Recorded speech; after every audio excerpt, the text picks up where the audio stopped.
Assalamu alaikum, dear students and viewers. Welcome back to EduHub. Shahzad Tabassum is here. We are going to resume our lesson, Clearing in the Sky.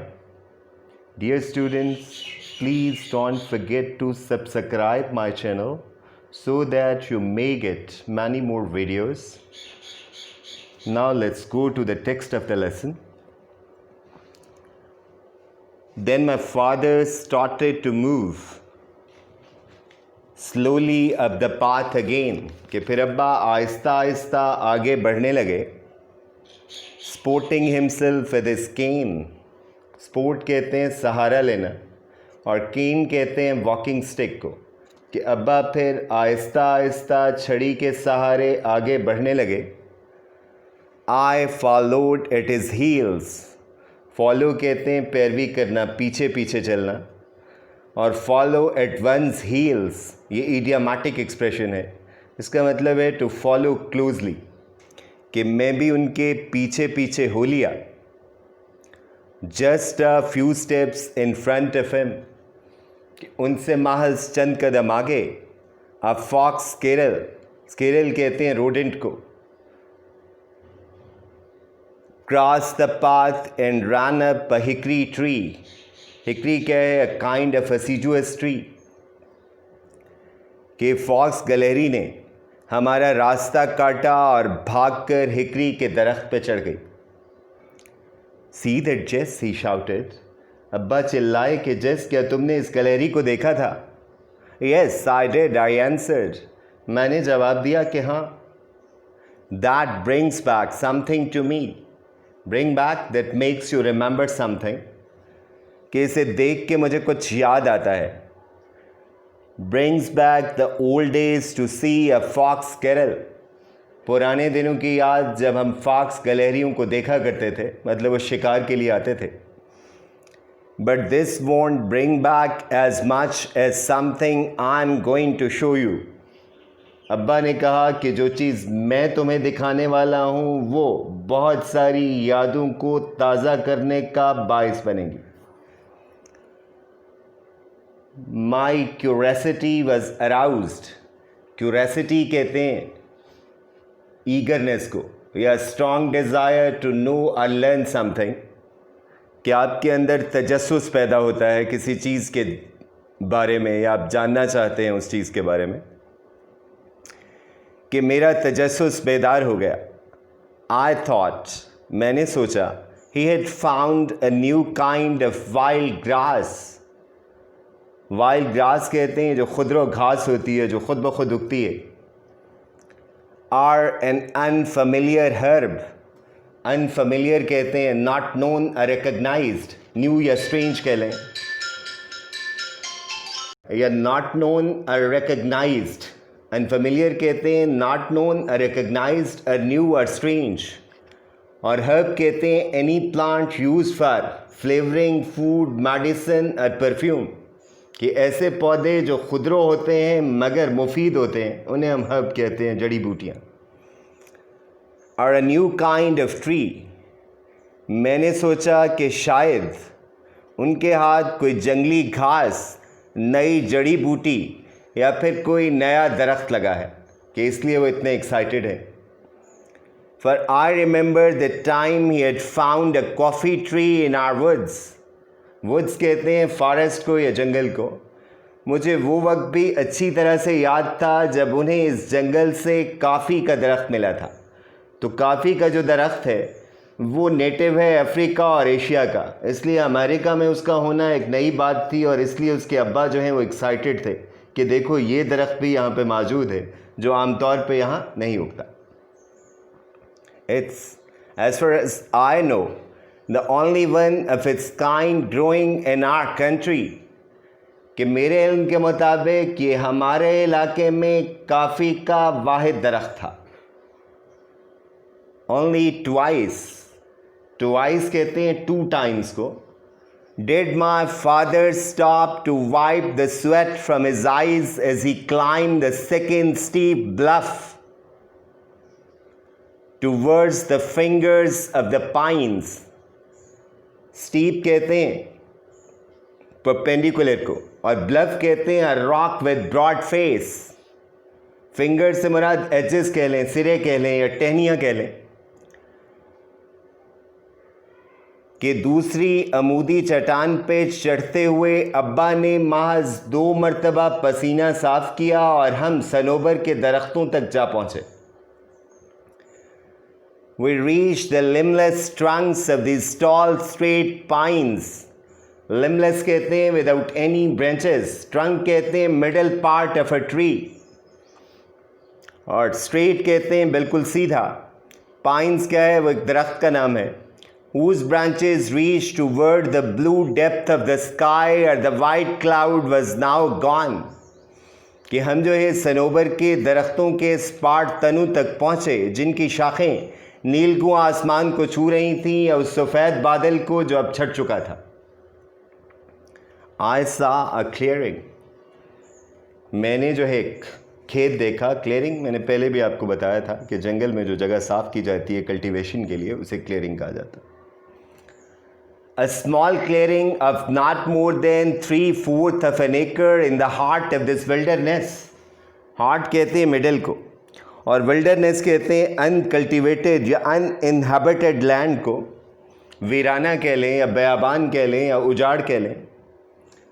Right on the mountain top, top कहते हैं summit को, चोटी को। कि मैंने जो है एक खेत देखा, एक छोटा सा खेत जो एकड़ के 3/4 पे मुश्तमिल था और इस वीराने के एन दरमियान में मौजूद था। Now you are coming to something, son, he said. मैंने कहा बेटा अब मैं आपको दिखाने वाला हूँ। As he pushed down the top wire so he could cross the fence. Wire कहते हैं जो बारबेड वायर लगाई जाती है फेंसिंग के लिए, और फेंस कहते हैं रेलिंग को। प्रोटेक्टिव जो बाउंड्री होती है उसे फेंस कहा जाता। कि अब्बा ने सबसे निचली तार को दबाते हुए बाड़ अबूर करते हुए कहा कि बेटा अब मैं आपको वो चीज़ दिखाने वाला हूँ जिसका मैंने आपसे तज़किरा किया था या जो मैं आपको दिखाना चाह रहा था। कि अब हम वहाँ पे आन पहुँचे हैं।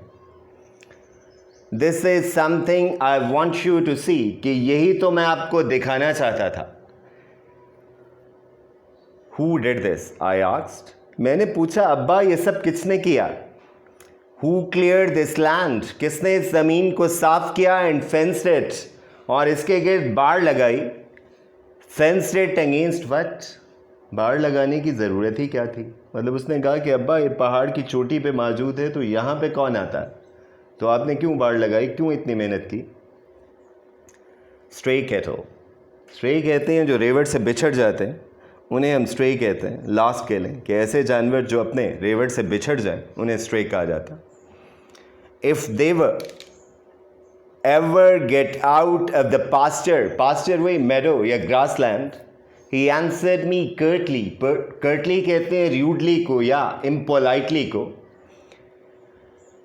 अब्बा ने ज़रा गुस्से से जवाब दिया, ये कह लें, क्योंकि अब्बा गुस्सा भी कर सकता है और जाहिर है कि वो अपने बेटे के साथ impolite रवैया भी इख्तियार कर सकता है। कि भटके हुए मवेशियों के लिए अगर वो कभी चरागाह से बाहर आ जाएं या रेवड़ से जुदा हो जाएं, आई क्लियर दिस लैंड, कि मैंने ही इस ज़मीन को साफ़ किया, एंड आई फेंस्ड इट, और मैंने ही इसके गिर्द बाड़ लगाई। But why did you ever climb to this mountain top and do this? I asked him. Ever यहाँ पे एम्फेसाइज करने के लिए इस्तेमाल किया गया, अपनी बात पे ज़ोर देने के लिए। मैंने उनसे पूछा कि अब्बा आप क्यों इस पहाड़ की चोटी पे चढ़े और ऐसा किया? Look at the fertile land we have in the valley. Fertile कहते हैं रिच को, कि वादी में हमारे पास अच्छी खासी ज़रख़ेज़ ज़मीन मौजूद है। मतलब फर्टाइल से मुराद मतलब जहाँ पर प्रोडक्शन जो है वो बहुत ज़्यादा होती है। फर्टाइल, ही laughed, वो हंसने लगे कि ज़रख़ेज़। As he reached down to bend, वो झुके, and picked up a double handful of leaf rot loam. handful कहते हैं स्मॉल क्वांटिटी को जो मुट्ठी में आ जाए। और लीफ रॉट मतलब ये जो डिकम्पोज हो जाते हैं पत्ते और वो नामियाती खाद में तब्दील हो जाते हैं, उन्हें हम क्या कहते हैं? Leaf rot. लॉम कहते हैं ज़ख़ीज़ मिट्टी को। क्या rich soil consisting of humus कह लें, सिल्ट कह लें और क्ले कह लें। वो हंसने लगे और कहा कि ज़रखेज़, और झुककर ज़रखेज़ मिट्टी की 2 मुट्ठियाँ भर लीं। दिस इज़ द लैंड सन। और कहा कि बेटा ये मिट्टी है। I've tried all kinds of land, कि मैंने तो हर किस्मी मिट्टी को आजमाया है। ट्राई कहते हैं आजमाना। Then he smelled the dirt, फिर उन्होंने उस मिट्टी को सूंघा। He whiffed and whiffed, whiff कहते हैं वही to smell, to scent. The smell of this white dirt into his nostrils. Nostrils कहते हैं openings of the nose को, कि उन्होंने जो है इस मिट्टी की खुशबू को अपने अंदर उतारने की कोशिश की। कि यहाँ से आपको अंदाज़ा होता है कि उसके बाप को जो है ज़मीन से, मिट्टी से और फितरत से कितनी मोहब्बत थी, कि वो कहा जा सकता है कि he was a poet of nature, कि love nature from the bottom of his heart और from the core of his heart, कि वो फितरत का रसिया था। Just like fresh air, he said. अब्बा ने कहा ये तो ताज़ा हवा की तरह है। As he let the dirt run between his fingers, कि ये कहकर उन्होंने मुट्ठियाँ खोल दी और मिट्टी नीचे गिरने लगी। It's pleasant to touch too. Pleasant कहते हैं डिलाइटफुल को, और टच कहते हैं छूने को। ही एडेड, अब्बा ने कहा कि इसे छूना भी इंतहाई मुसरत बख्श है या फ़रत बख्श है या इंतहाई खुशगवार एहसास है। बट डैड, आई सेड, मैंने कहा अब्बा इन तमाम बातों के बावजूद आपको ऐसा करने की क्या ज़रूरत थी? आप बूढ़े हो चुके हैं, डॉक्टर्स ने आपको काम करने से मना किया है, मगर आप फिर भी बाज नहीं आते। I know what you think, he interrupted. Interrupt कहते हैं टू ब्रेक ऑफ, बात काटना। अब्बा ने मेरी बात काटते हुए कहा कि मैं जानता हूँ कि तुम क्या सोच रहे हो, या मैं तुम्हारी सोच पढ़ सकता हूँ। Your mother thinks the same thing, तो तुम्हारी अम्मा भी यही सोचती है। शी वंडर्स, वंडर से मराद शी इज़ क्यूरियस, कि वो जानना चाहती है। Why I ever climb this mountain top to raise, raise कहते हैं to grow, my potatoes, yams and tomatoes. वो ये सोचती है कि मैं क्यों इस पहाड़ की चोटी पे चढ़ा और आलू, कचालू और टमाटर उगाए। यैम्स जो हैं, ये शकरकंदी भी इसे कहा जाता, कि ये भी क्या है, काइंड ऑफ वेजिटेबल है, इसे स्वीट पोटैटो भी कहा जाता। परचेस, ही ऑलमोस्ट विस्पर्ड। विस्पर कहते हैं टू से something in a low voice. उन्होंने सरगोशी करते हुए कहा, anything grown in new ground like this has a better flavour. Flavour कहते हैं वो जो किसी चीज़ का ख़ास जायका है, जो टेस्ट है, उसे फ्लेवर कहा जाता। कि जो चीज़ भी ऐसी ज़मीन पे उगाई जाएगी उसका जायका बेहद बेहतर होगा। Wait until my tomatoes are ripe. Ripe कहते हैं मतलब रेडी टू बी हार्वेस्टेड, कि जब फसल या कोई चीज़ या फल पक के तैयार हो जाता, उसके लिए हम राइप का लफ्ज़ यूज़ करते हैं। कि मेरे टमाटर पकने का इंतज़ार करो। You will never taste sweeter tomatoes in your life, कि आपने ज़िंदगी भर इनसे मीठे टमाटर नहीं चखे होंगे। they'll soon be ripe too, I said. मैंने कहा ये जल्द ही पक जाएंगे। As I looked at the dozen or more rows of tomatoes, dozen कहते हैं सेट ऑफ 12 को, दर्जन, और रोज कहते हैं क्यूज को, कतारों को। On the lower side of the patch, patch कहते हैं फील्ड को, खेत को। कि जो ही मैंने खेत की निचली जानिब मौजूद टमाटरों की 1 दर्जन कतारों पर निगाह डाली, तो मैंने उनसे कहा कि ये टमाटर पकने के करीब हैं या जल्द ही पक जाएंगे। It's okay, I think. Tomorrow we will resume the lesson again.